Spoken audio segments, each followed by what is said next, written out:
नमस्कार मंडळी, आपल्या चॅनलवर तुमचं स्वागत आहे। आजच्या दिवसाची सुरुवात मस्त गरमागरम चहा आणि खारी बिस्किटने केली। ख्रिसमसची सुट्टी होती आज, त्यामुळे निवांत उठले आणि सकाळची सगळी कामं निवांत चालू होती। दारात झाडून पुसून केलं, रांगोळी काढली आणि सगळे घरातले जे इंडोर प्लांट्स आहेत ते साफसफाईला घेतले। इंडोर प्लांट्स महिन्यातून कमीत कमी 3दा किंवा 4दा मी सगळ्यांना या प्रकारे पाण्याने स्वच्छ धुवून काढते। त्यांचे पानं धुवून त्यांना 3 ते 4 तासासाठी उन्हात ठेवते आणि हे काम फक्त सुट्टीच्या दिवशीच शक्य असतं, कारण जेव्हा शाळा असते, ऑफिस असतं तेव्हा भरपूर अशी गडबड चालू असते। या प्रकारे मस्त नळाखाली सगळ्या झाडांना अंघोळ घातली, त्यांची पानं स्वच्छ केली, कुंडीमध्ये भरपूर असं पाणी घातलं आणि त्यांची पानं स्वच्छ या प्रकारे पुसून ते सगळे साफ झाले। पाणी निथळलं की 3 ते 4 तासासाठी मी त्यांना उन्हात ठेवते। यामुळे काय होतं, घरातले सगळे इंडोर प्लांट्स त्यांच्यावर धूळही बसत नाही, ते स्वच्छ होतात आणि आठवड्यातून कमीत कमी 1दा म्हणजे महिन्यातून 4दा तरी यांना ऊन दिलं की झाडं अगदी छान राहतात। माझे सगळे इंडोर प्लांट खूप छान आहेत आणि मस्त वाढतात। या प्रकारे मी त्यांची काळजी घेत असते। सगळे 3 ते 4 तासासाठी उन्हाला मी इथे ठेवून दिले आहेत। थंडीचे दिवस आहेत त्यामुळे थोडं जास्त वेळ झाडांना उन्हात ठेवलं आणि थंडीचे दिवस आहेत त्याच्यावरून आठवलं की भरपूर दिवसापासून मी ठरवलं होतं की डिंक लाडू करायचे। शेवटी आज सुट्टीचा दिवस होता त्यामुळे वेळ मिळाला, मग डिंक लाडू करायला घेतले। थोडक्यात सांगते मी डिंक लाडू कसे केले।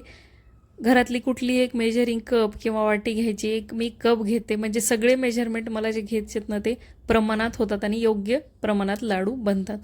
एक मेजरिंग कप घेतला, त्यामध्ये सगळ्यात आधी 1 कप भरून मी डिंक घेतला। 100 ग्रॅम जवळजवळ पाकिट होतं हे डीमार्टवरून आणलेलं। तुपामध्ये थोडं थोडं करून या प्रकारे मी डिंक तळून घेतला।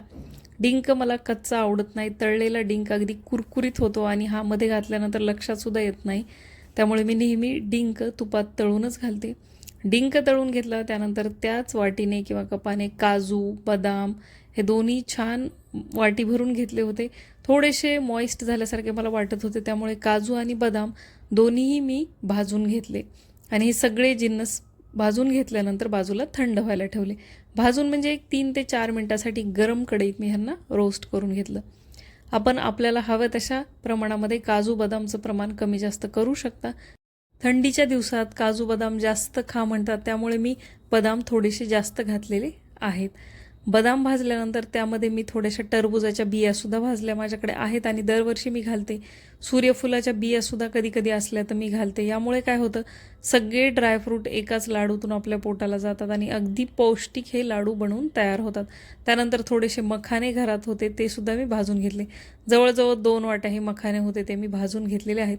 मखाने किती जरी जास्त घेतले तरी ते भाजून त्याचा चुरा केल्यानंतर अगदी कमी होतो, त्यामुळे हे प्रमाण कमी जास्त केलं तरी चालेल। मखाने रोस्ट करून झालेले आहेत। त्यानंतर 1 वाटीने मी खोबरंसुद्धा घेतलेलं आहे, जवळजवळ 1.5 वाटी मी खोबरं घेतलेलं आहे। कमी गॅसवर खोबरंसुद्धा भाजून घेतलं।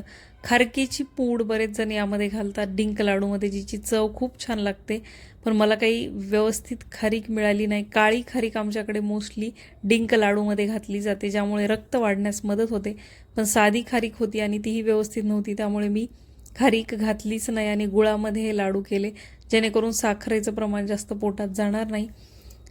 त्यानंतर मी यामध्ये थोडंसं बाइंडिंगसाठी गव्हाचं पीठसुद्धा वापरलेलं आहे। 1 कप गव्हाचं पीठ मी घेतलं आणि अगदी कमी गॅसवर लालबुंद होईपर्यंत तूप घालून थोडं थोडं थोडं हे गव्हाचं पीठ भाजून घेतलं।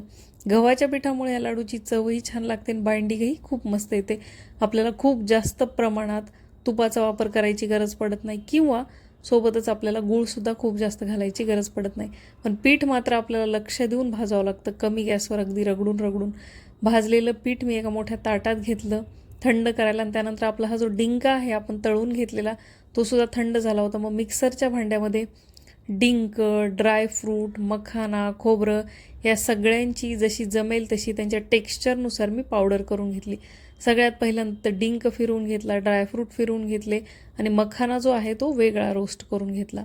यामुळे काय होतं, सगळ्या पदार्थांचं टेक्स्चर वेगळं असतं, त्यामुळे त्यांची पावडर व्यवस्थित बनायला मदत होते। मला हे लाडूचं टेक्स्चर जास्त मोठं आवडत नाही, त्यामुळे मी सगळे जिन्नस अगदी बारीक मिक्सरला फिरवून घेतले। खोबरंसुद्धा मिक्सरला फिरवूनच यामध्ये घातलं आहे, बरेच जण तसंच खोबरं घालतात, पण मी बारीक करून घातलं। खसखस घातली भाजून आणि सगळे हे जिन्नस मिक्स करून घेतले। हे जिन्नस मिक्स केल्यानंतर तुम्ही इथंच आपली जी साखर आहे ती पिठी साखर करून घालून तूप वितळवून याचे लाडू बांधू शकता. पण मला यामध्ये काही साखर घालायची नव्हती, खारीक मिळाली नव्हती, त्यामुळे मला गुळाचा वापर करायचा होता. त्यामुळे गरम कढईत थोडंसं तूप घातलं आणि आपण जेवढं मिश्रण घेतलं आहे म्हणजे जवळजवळ अर्धा किलो एवढा गूळ मी बारीक कापून घेतला आणि या कढईत वितळवला. गुळाची चाचणी वगैरे मी काहीही केली नाही. 5 ते 7 मिनटापर्यंत हा गूळ फक्त वितळवला आणि या लाडूच्या मिश्रणामध्ये घातला, मिक्स केलं आणि गरमागरम लाडू वळून घेतले. कुठेही हे लाडू चुकत नाहीत, आपल्याला याची चाचणी घ्यायची गरज नाही, कडक बनत नाहीत. फक्त जोपर्यंत गूळ गरम आहे तोपर्यंत हे आपल्याला बांधायला घ्यायचे आहेत. त्यामुळे काय होतं, गरमीमध्ये पटापट हे लाडू बांधले जातात. एकदा मिश्रण थंड झालं की मग लाडू जागच्या जागी बनायला सुरू होतात.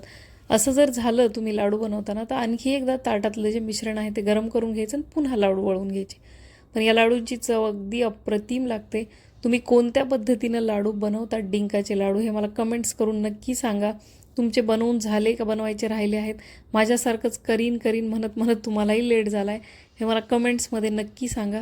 भरपूर लाडू होते, म्हणजे एवढ्या प्रमाणात माझे 65 ते 70 लाडू बनवून तयार झाले होते. त्यामुळे मस्त निवांत हॉलमध्ये टी व्ही लावला आणि टी व्ही बघत बघत बघत हे लाडू मी बांधून घेतले. डिंकाचे लाडू तर बनवून तयार झाले, पण आमच्या घरात लाडूसोबत काहीतरी तिखट हवं असतं. एकतर शेव किंवा मुरमुऱ्याचा चिवडा, आता तोही बनवायची ऑर्डर मला आलेली आहे, तो सुद्धा बनवायचा आहे. पण तोपर्यंत लाडू थंड झाल्यानंतर डब्यात भरून ठेवले. आणि थंडीचे दिवस आहेत त्यामुळे मस्तपैकी बाजरीच्या भाकरीवर आमचा ताव मारणं सुरू आहे. तुमचं थंडीच्या दिवसात काय काय खायला सुरू असतं हे मला कमेंट्समध्ये नक्की सांगा. चला भेटते असेच एका मस्त ब्लॉगसोबत पुढच्या व्हिडिओमध्ये. तोपर्यंत बाय.